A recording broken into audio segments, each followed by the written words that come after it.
A few years ago, when my daughter started getting into the Beatles, she asked who was more popular, Elvis Presley or the Beatles. And she really was sincere about the question because she had just come off a few years of thinking Elvis was the best thing. And then she got into the Beatles. But after seeing Rain today, I took my daughter to see Rain, which is a tribute to the Beatles. I don't know where there's a comparison. I mean, I came home and, I'm still thinking about the Beatles, and so I went to YouTube and typed in the Beatles, and the very first hit is like this Beatles tube net.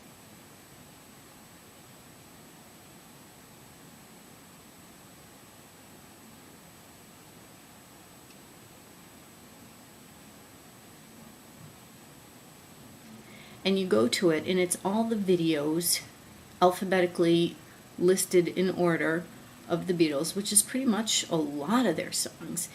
And interestingly enough, that today we went to see Rain in Los Angeles, and in New York, I believe it's New York, Radio City Music Hall. Paul McCartney is performing with various other artists, including Ringo Starr. I mean, they're not performing together, but they're all on the same, to promote meditation.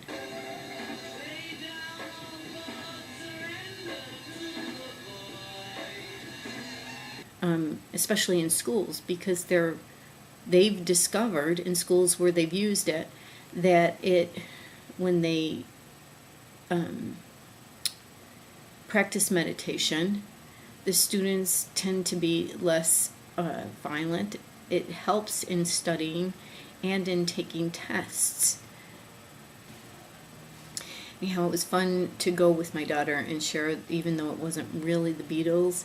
There were, like the person who was playing the part of Paul. He even said there are 4 generations here today, and there were 4 generations in the audience. From very small to very old. I'm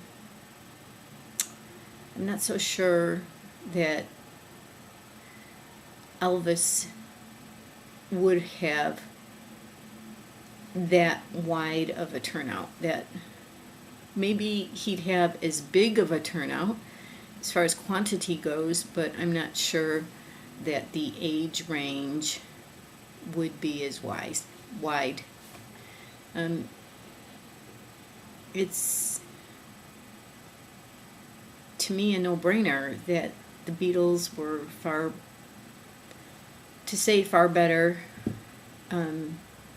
might not be correct, even though in my opinion the Beatles were far better than Elvis, but there was such a bigger contribution made to music through the Beatles, through the 4 individuals that are called the Beatles, than there was through the one individual named Elvis.